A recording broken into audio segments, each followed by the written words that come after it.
Dans cette séquence, nous allons faire un exemple d'application par rapport à la somme de variables aléatoires indépendantes. Donc voici le contexte. On a une pièce de monnaie qui est constituée de deux parties qui sont soudées. Donc on a un petit exemple ici. Donc on a une partie en or et une partie en argent. Donc une machine fabrique la partie en or.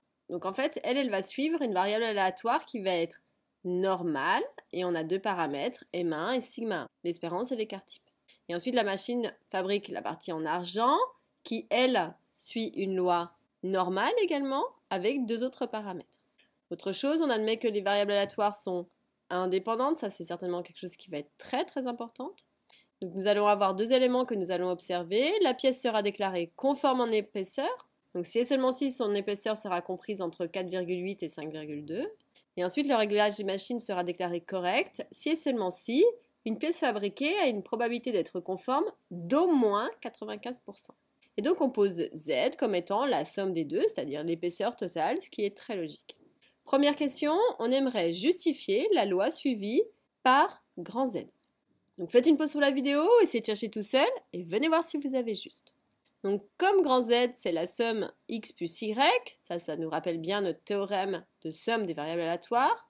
Donc on va bien vérifier les trois hypothèses. C'est-à-dire que première chose, on doit préciser, donc x c'était la loi normale de paramètres 2 et d'écart type 0,1. Ça, première chose. Ensuite, on a la loi y. Elle suit la loi normale de paramètres 3 et d'écart type 0,2. Et pour notre théorème, pour avoir le droit de conclure, on doit avoir indépendance entre les deux variables aléatoires, mais c'est vrai, c'est dit ici. Donc on l'écrit bien que x et y sont indépendantes.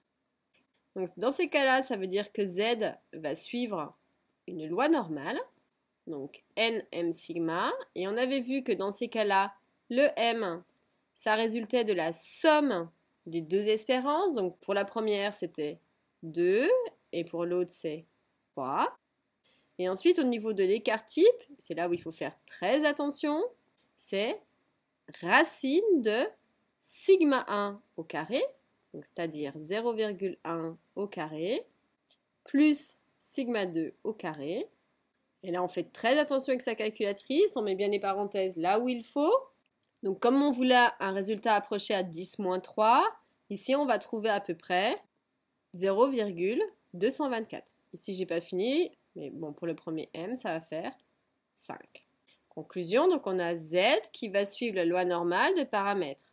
Donc, M, on m'a dit 5, et sigma, c'est-à-dire 0,224. Donc voici la justification de la loi suivie par Z.